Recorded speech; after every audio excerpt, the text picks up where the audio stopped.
Hello बच्चों, जैसे कि प्रीवियस वीडियो में आपने देखा कि हमने समझाया था आपको फर्स्ट वर्ड वॉर, खिलाफत एंड नॉन कोऑपरेशन, और साथ ही ये समझाया गया था कि कैसे ये एक दूसरे से रिलेटेड है। और फिर हमने शुरुआत की थी आपके चैप्टर की, जिसमें हमने आपको फर्स्ट पैराग्राफ जो ये आपके चैप्टर का है उसको एक्सप्लेन भी किया था, उसको समझाया था। अब हम इस वीडियो में क्या देखेंगे, ये जो पैराग्राफ है इससे किस तरीके के क्वेश्चन बनते हैं जो आपकी बोर्ड क्लासेस में आ सकता है। तो हम देखते हैं कि इससे क्या क्या क्वेश्चन बन रहे हैं। तो देखें यहाँ पे जो ये पैराग्राफ है इससे मेनली 2 क्वेश्चंस आपके बन रहे हैं। कौन से क्वेश्चन बन रहे हैं अगर हम देखें तो पहला क्वेश्चन है बेटा आपका, how the first world war was a turning point in Indian nationalism. यानी जो फर्स्ट वर्ल्ड वॉर है वो कैसे इंडियन नेशनलिज्म में एक टर्निंग पॉइंट साबित हुआ। यानी हमारे देश में जो नेशनलिज्म फैला या नेशनलिज्म की फीलिंग्स फैल रही थी, लोगों के बीच में बहुत सालों से थी, उसमें फर्स्ट वर्ल्ड वॉर ने कैसे एक नया मोड़ दे दिया। यानी how the first world war was a turning point in Indian nationalism. अगर इससे देखें तो इसका एक दूसरा क्वेश्चन भी बनता है जो हम और में कह सकते हैं, कैसे कि what impact create first world war on Indian nationalism. जैसे कि हमने प्रीवियस में भी बताया था आपको वीडियो में कि फर्स्ट वर्ल्ड वॉर का ग्रेट इंपैक्ट पूरे वर्ल्ड पर पड़ा, तो उसका इंपैक्ट इंडियन नेशनलिज्म पे भी पड़ा। तो उससे रिलेटेड भी क्वेश्चन आ सकता है, what impact create first world war on Indian nationalism. तो सबसे पहले देखें इसको आप कैसे दोगे। तो सबसे पहले अगर इसको आप अपनी लैंग्वेज में देखना चाहते हो तो यहाँ पे ये हमारे बच्चों के नोट्स हैं, जिसमें हम लोग क्या करते हैं कि जो ये पैराग्राफ में डिफिकल्ट वर्ड हैं उनको बड़ी इजी वर्ड में कन्वर्ट करके उनको आंसर बड़ी ही इजी लैंग्वेज में नोट करवा देते हैं, जिससे उन्हें एग्जाम टाइम में लर्न करने में बड़ी आसानी होती है तथा अपनी लैंग्वेज में वो दे सकते हैं समझकर कॉन्सेप्ट को। तो देखें इस तरीके से आपको भी सीखना है, आपको भी देखना है। देखो सोशल साइंस बहुत लेंथी सब्जेक्ट होता है, तो इसमें हम कॉन्सेप्ट को समझकर आंसर अपनी लैंग्वेज में देंगे। तो देखें ट्राई करते हैं आपको समझाने का। तो देखें how the first world war was a turning point in Indian nationalism, या जो सेकंड क्वेश्चन है इसी का, what impact create first world war on Indian nationalism. इसको आप कैसे आंसर में दोगे या इसका आंसर कैसे दोगे। तो देखें आप, first world war create great impact on Indian nationalism. जो फर्स्ट वर्ल्ड वॉर है वो एक ग्रेट इंपैक्ट उसने क्रिएट किया किस पर, इंडियन नेशनलिज्म पर।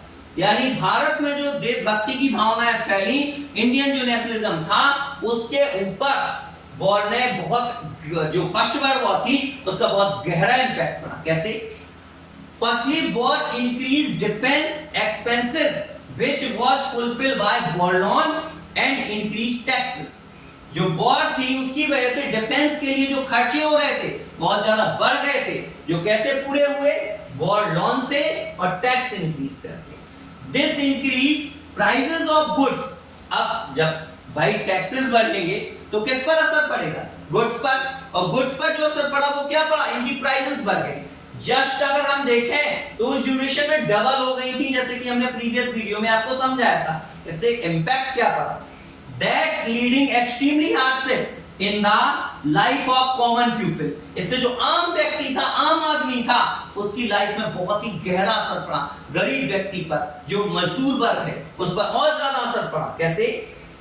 When and एक और चीज है, कैसे? When British government forced send blazers in war, so village people are dissatisfied with British government। और जब गांव वालों को जबरदस्ती आर्मी में भेजा गया तो उन लोगों के मन में भी उनके लिए डिससैटिस्फैक्शन था।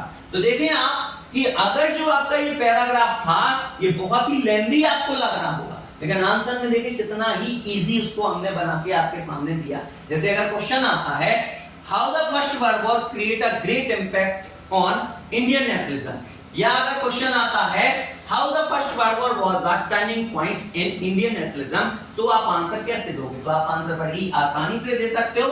जैसे कि आप आंसर दे सकते हो, first world war create great impact on Indian nationalism. Firstly, war increased defense expenses, was fulfilled by the war loan and increases taxes. This increased prices of goods that lead extremely hardship in a life of common people. And when British forcibly sent villagers in war, so the villagers dissatisfied with British government. और आप जानते हो उस समय जो 90% हमारा India था वो गांवों में बसता था, और जब गांव वाले उनसे खपा हो गए तो ये सब रेडी हो गए ब्रिटिश गवर्नमेंट के अगेंस्ट क्या करने के लिए, बदला लेने के लिए और मूवमेंट करने के लिए, और जिसने एक बहुत इंपॉर्टेंट रोल प्ले किया हमें आजादी दिलाने के लिए। चलिए बेटा, अब ये जो फर्स्ट पैराग्राफ था ये तो आपको समझ में आ गया। तो फर्स्ट वर्ल्ड वॉर ने तो एक ग्रेट इंपैक्ट क्रिएट किया ही इंडियन नेशनलिज्म में, लेकिन साथ में उस ड्यूरेशन में हमारे देश में कई सारे ऐसे युवा नेता निकल के आ रहे थे जिन्होंने नेशनलिज्म को एक नई राह दी। इसमें सबसे बड़ा इंपॉर्टेंट रोल था हमारे राष्ट्रपिता महात्मा गांधी का। महात्मा गांधी जी जो थे, अगर इनके बारे में आप थोड़ा बहुत जानते हैं तो आपको मालूम है कि इनका बर्थ 2 अक्टूबर 1869 को गुजरात के पोरबंदर में हुआ। जैसे कि इनके बारे में आप ये भी जानते हो, इनके जो फादर थे वो राजकोट के दीवान थे, और फर्स्टली ये ब्रिटिश एम्पायर में क्या करने गए थे, लंदन गए थे बैरिस्टर की पढ़ाई करने के लिए। वहां से इन्होंने साउथ अफ्रीका की तरफ रुख किया और वहां पे बैरिस्टर के तौर पर प्रैक्टिस की, और वहां पे भी इन्होंने क्या किया, सत्याग्रह मूवमेंट चलाया। सत्याग्रह नाम का एक कॉन्सेप्ट एडॉप्ट किया जिसको अभी हम समझेंगे अपने नेक्स्ट सेशन में। और फिर उस सत्याग्रह कॉन्सेप्ट के साथ ये इंडिया वापस आए। तो यहाँ पे देखें, यहाँ पे एक नया आइडिया भारत में आया था, क्या, द आइडिया ऑफ सत्याग्रह, जो कौन लेके आए थे हमारे देश में, महात्मा गांधी। तो अब हमें हमारा जो नेक्स्ट टॉपिक है 1.1 उसकी तरफ जाना है, और अगर हम उसमें देखें तो उसमें हम क्या सीखने वाले हैं, द आइडिया ऑफ सत्याग्रह, यानी what do you mean by the satyagraha and how this weapon used against the British for achieving swaraj by Congress, Mahatma Gandhi and whole nation. अब हमारा नेक्स्ट टारगेट ये है। तो सबसे पहला जो इस पैराग्राफ से यानी जो पैराग्राफ जो शुरू हो रहा है उससे कौन सा क्वेश्चन बन रहा है, तो देखो यहाँ समझाया क्या गया है।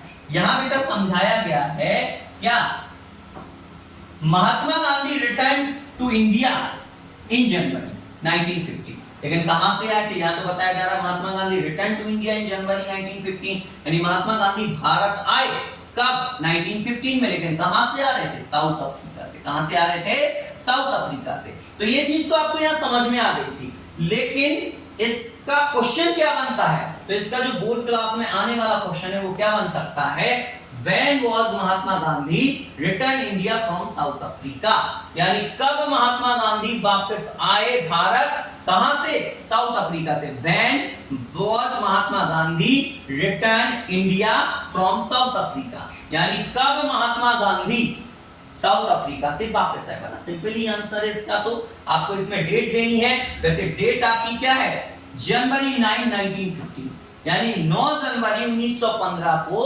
गांधी जी कहां से, साउथ अफ्रीका से बाहर आ गए थे वापस, कहां पे, इंडिया। यानी देखें, Mahatma Gandhi return to India from South Africa on January 9, 1915। I hope बच्चों आपको ये दोनों आंसर आज समझ में आए होंगे। पहला आंसर जो कि आपका था क्या, what impact create first world war on Indian nationalism, और सेकंड जो आपका क्वेश्चन था, when was Mahatma Gandhi return India from South Africa. ये दोनों क्वेश्चन के आंसर आपको समझ में आए होंगे। और अब हम नेक्स्ट वीडियो में इसके आगे जो क्वेश्चन है, आइडियोलॉजी ऑफ सत्याग्रह, उसके बारे में डिस्कस करेंगे।